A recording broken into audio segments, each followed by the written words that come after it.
6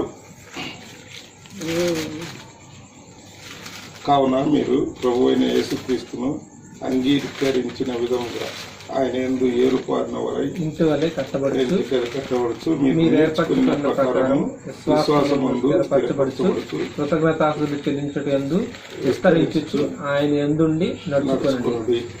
ప్రేమగల మా తండ్రి కృతజ్ఞతలు ఇంతవరకు మమ్మల్ని అందరినీ కాపాడి ఇంకొక నూతన ఉదయకాల సమయము ఆదివార దినం పరిశుద్ధ దినంలో మమ్మల్ని అందరినీ ప్రవేశపెట్టి ఆరాధనలు కూడా పాల్గొనటకు కృప ఇచ్చినందుకే నీకు స్తోత్రాలు, వందనాలు. ఇలాగున మీరు మాకు కృప వెంబడి కృప ఇచ్చుచున్న విధానం బట్టి నీకు స్తోత్రాలు. సాయంకాల వేళలో మా సహోదరుని గృహంలో ఇలాగున చేరి నీ వాక్యమును ధ్యానించుటకు ఇచ్చిన మంచి తరుణం బట్టి నీకు స్తోత్రాలు.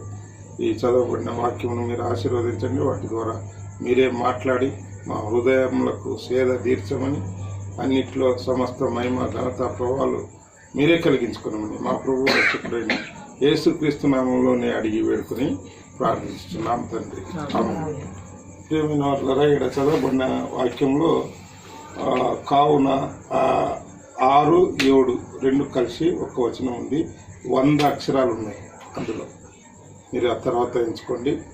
100 అక్షరాల్లో 7 మెట్లు ఉన్నాయి. గమనిస్తే 7 మెట్లు అంటే ఇక్కడ అందరూ కూడా రక్షించబడిన వారు, రక్షణ లేని వారు లేరు. కాబట్టి యేసుక్రీస్తును అంగీకరించిన వారు అంటే యేసుక్రీస్తును మనం అందరము అంగీకరించినాం. ఆయన దేవుడని, మన పాపాలను తీసేస్తాడని ఆయన నమ్ముకున్నాం. కాబట్టి మనం అందరం కూడా యేసుక్రీస్తును అంగీకరించిన వారమే. అంగీకరించని వారు లేరు. కాబట్టి అంగీకరించిన వారు ఏమై ఉండాలనేది కొద్దిగా లోతుగా ఆలోచన చేద్దాం.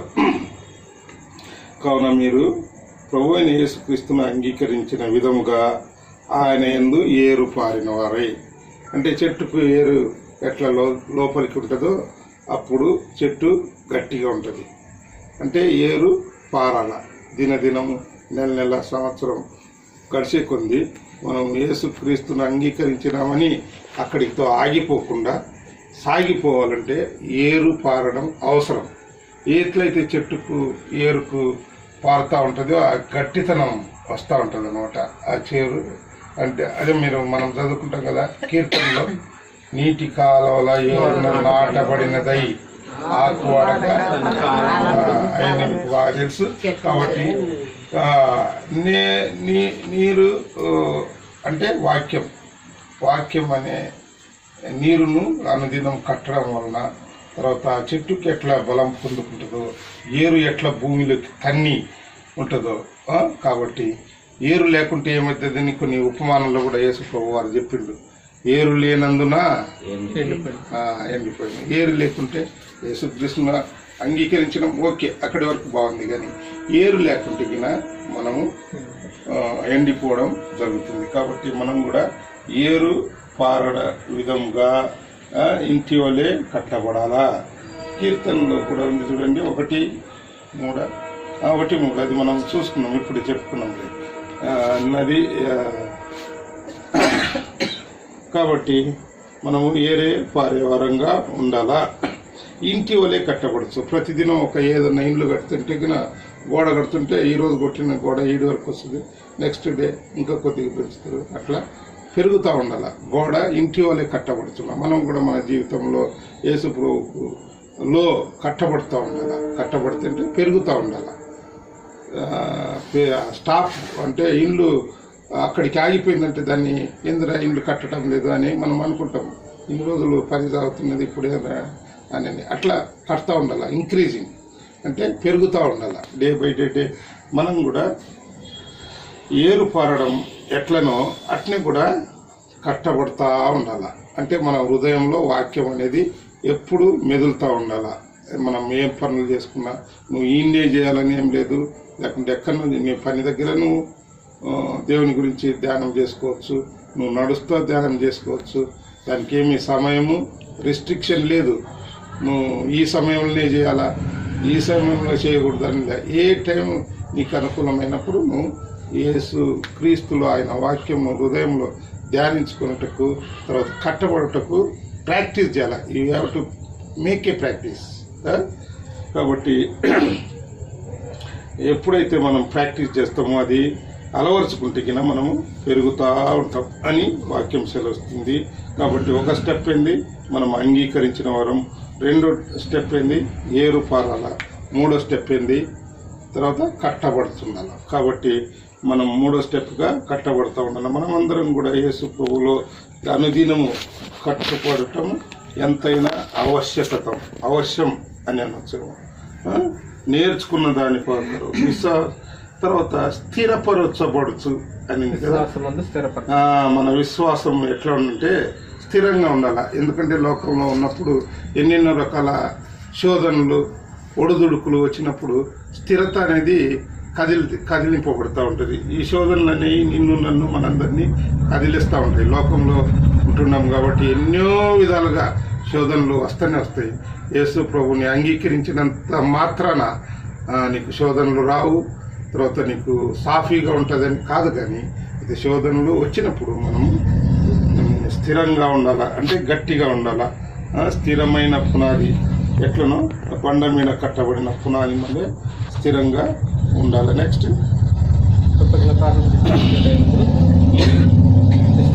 విశ్వాసమందు స్థిరపరచవచ్చు. కృతజ్ఞత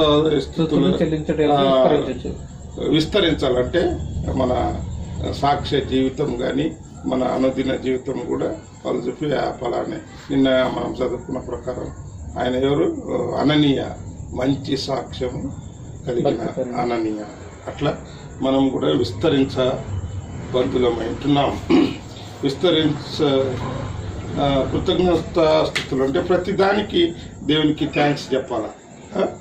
మనం కొన్ని సందర్భాలలో ఏం చెప్పినాంలే అని అనుకోకూడదు. ప్రతి చిన్న మేలు కూడా ఆయన ఉపకారాలు ఎన్నెన్నో మన జీవితంలో చేసినప్పుడు ప్రతిదానికి మనము ఆయన కృతజ్ఞత స్థుతులు చెల్లించుట ఎందు విస్తరించుట ఆయన ఎందుండి నడుచుకోవడం. ఆయన ఎందుండి ఆయనకు నాకు వేరుగా మీరేమీ చేయలేదు. కాబట్టి ఆయన ఎందుండి నడుచుకోవడం వల్ల ఎన్ని మేలులు. ఈ స్టెప్పులన్నీ కూడా 7 మెట్లుగా మనం విభజించుకొని ఆ 7 స్టెప్పులు దాటినట్టయితే సాతానుడు కూడా అక్కడి వరకు మనల్ని దాటిందంటే ఇంకా నీ జోలికి నా జోలికి రాడు. ఆ 7 స్టెప్పులు ఎక్కేక ఉండుంటే నిన్ను లాగుతూ ఉంటాడు వెనక్కి. నీ విశ్వాసంలో స్థిరపరచకుండా, ఏరు పారకుండా ఇవన్నీ సాతానుడు చేసే ఆటంకాలన్నమాట. ఎప్పుడైతే 7వ మెట్టు నువ్వు దాటినావు అంటే ఇంక నీ జోలికి రాడు. ఎందుకంటే సాతానుడు వాళ్ళ అధికారి. ఏంది ఇతని ఎప్పుడే కానీ గుడికి పెట్టాడు కాడు, ఈ మధ్య ఏందో బోధ చేస్తున్నాడు, చర్చికి పోతున్నాడు, పోనీయకుండా చేయంటే లేదు సార్, ఆయన చర్చిలో పోయినా కూడా ఆయన మైండ్ అంతా ఊర్లో ఉంటుంది, ఆ పనులకి తిప్పేస్తాను అన్నాడు సాతాను.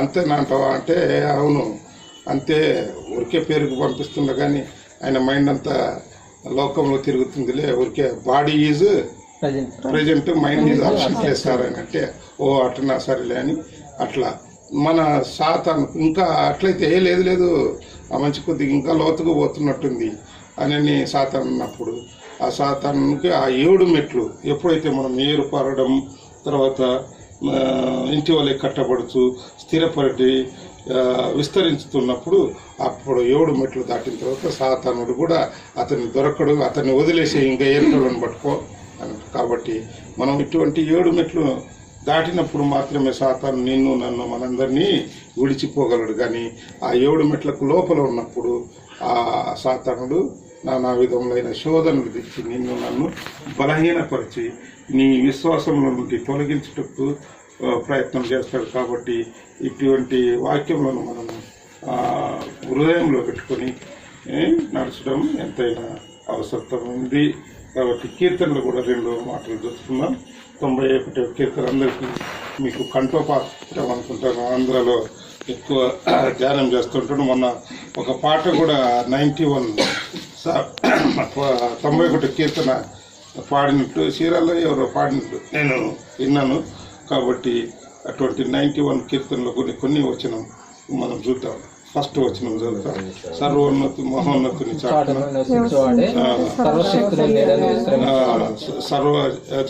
మహోన్నతుడు అంటే ఎవరు? అందరికన్నా పై ఉన్నవాడు, అందరికన్నా మహోన్నతుడు అంటే దేవుడు ఒక్కడే. ఆయన పేరు నానా రకాలుగా నానా విధాలుగా మనం ఉచ్చరించవచ్చు. ఆయనకు ఆది అంతం లేనివాడు, ఇంకా అలాగా ఎన్నో పేర్లు ఉన్నాయి. కాబట్టి మహోన్నతుని అనేది ఒక పేరు. మహోన్నతుని సాటున ఉండడం, ఆయన విశ్రమించు సర్వశక్తుడు, మహోన్నతుడు సాటున ఉన్నవాడు, సర్వశక్తిని కూడా ఆయన పేరు. ఆయన నీడన విశ్రమించువాడు. కాబట్టి నువ్వు నేను మనమందరం కూడా ఆయన సాటు ఉండడం అవసరమైంది. ఆయనే నాకు ఆశ్రయము, నా కోట, నేను నమ్ముకున్నా. నువ్వు నేను మనమందరము నమ్ముకున్న దేవుడు. నేను ఎవరిని గురించి చెప్తున్నా అంటే గురించి. తర్వాత వేటకారుల ఊరిలో నుండి ఆయన నిన్ను విడిపించును, నాశనకరమైన తెగులు కూడా రాకుండా రక్షించును, నీ రెక్కల సాటున ఆయన కప్పును. కోడి రెక్కల సాటున గద్ద వచ్చినప్పుడు ఎట్లా లోపలికి పిలుచుకొని దాని రెక్కలతో కప్పుతో అట్లా నిన్ను నన్ను కప్పుతాడు. ఆయన రెక్కల కింద నీకు ఆశ్రయం కలుగును. నీ కేడెము డాలునై ఉన్నది. డాలు అంటే సాతానును మనం ఎదిరించడానికి ఒక ఇన్స్ట్రుమెంట్ మాత్రం. ఏమన్నా అట్లా బయటికి పోయేటప్పుడే ఒక కర్రను తీసుకోరా, కుక్కలు వచ్చాయి అట్లా ఇట్లా అంటాం. అట్లనే ఆ సాతానుకు మనకు ఒక డాలుగా ఒక ఇన్స్ట్రుమెంట్గా, ఒక ఆయుధంగా ఆయన మనకుంటాడు. రాత్రి వేలు కలుగు భయం కంటేను, పగటి వేలు ఎగురు బాణముకైనను, చీకటిని సంచరించు తెగులుకైనను, మధ్యాహ్నం పాడు చేయి రోగంకైనా నీవు భయపడకుండా. చూసిన నీ ప్రక్కన 1000 మంది పడినను, కుడి 10,000 నిన్నను అపాయము. అంటే అంత నిబ్బరమైన హృదయం నీకు నాకు మనందరికీ ఉండాలి. ఇటువంటి స్థిరత ఉండాలి. ఉన్నప్పుడే ఇది వస్తుంది. తర్వాత అక్కడ 10వ వచనంలో నీకు ఏమీ అపాయం రాదు, ఏ తెగులు నీ గుడారం కూడా, నీ మార్గములన్నిటిలో నిన్ను కాపాడుటకు. చూసి ఇది ఎంత ఇంపార్టెంట్ చూడు. ఎవరన్నా పంపిస్తారా? ఎవరన్నా తోడుకురా అంటే రాదు. అయితే ఆయన దూతలకు నీ పాదములకు రాయి కూడా తగలదు. తగిలిన ఆయన నిన్ను చేతుల మీద ఎత్తి పట్టుకున్నాడు. అతడు నన్ను 14 వచ్చిన అతడు నన్ను ప్రేమిస్తున్నాడు కనుక నేను అతన్ని తప్పిస్తాడు. అతడు నామం ఎరిగిన. మనం ఎప్పుడే చూసుకున్నాం, మనం అందరం ఆయన నామం ఎరిగిన వరం. కాబట్టి నిన్ను నన్ను ఆయన ఘనపరిచేవాడుగా ఉంటాడు. నలుగురిలో అవమానపరిచేవాడుగా ఉండడు, ఘనపరిచేవాడు ఉండడు. నువ్వు బలహీనతగా ఉండకూడదు. ఎంతమంది అన్నారని ఏమన్నారని. సృష్టికర్త అయిన దేవుడు నీ పక్షంలో ఉంటే ఎవరు ఏమి చేయగలరు? కాబట్టి అతను నా నామం నాకు మొరపెట్టగా నేను ఉత్తరం ఇచ్చి శ్రమలో నేను అతనికి. మానవుడు శ్రమలో రాడు. ఎవరన్నా శ్రమలో ఉండంటే ఆ శ్రమలో నన్నేమన్నా సాయం అడుగుతాడేమో అంటాడు. కానీ అయితే దేవుడు నేను శ్రమలో నీకు తోడై ఉంటానని అంటున్నాడు. అతన్ని విడిపించి గొప్ప చేసేదను. దీర్ఘ నా రక్షణ దేవుడి మాటలు. Thank you. అందుకే కింది వచ్చిన 91లో ఫస్ట్ది, యెహోవాను స్తుతించుట మంచిది, మహోన్నతుని నీ నామమును కీర్తించుట మంచిది. ఉదయంలో నీ కృపను, ప్రతి రాత్రి నీ విశ్వాసతను పర్యంతలుగా స్వరమండలంతోనూ గంభీర ధ్వనితోనూ సితారతోనూ ప్రచురించుట మంచిది. ఇది మంచిది అనమాట. మంచి దాని మీద మనము ఆలోచన పెట్టి కలిగి మంచిది జరిగించుటకు దేవుడు సహాయం చేయండి. Thank you.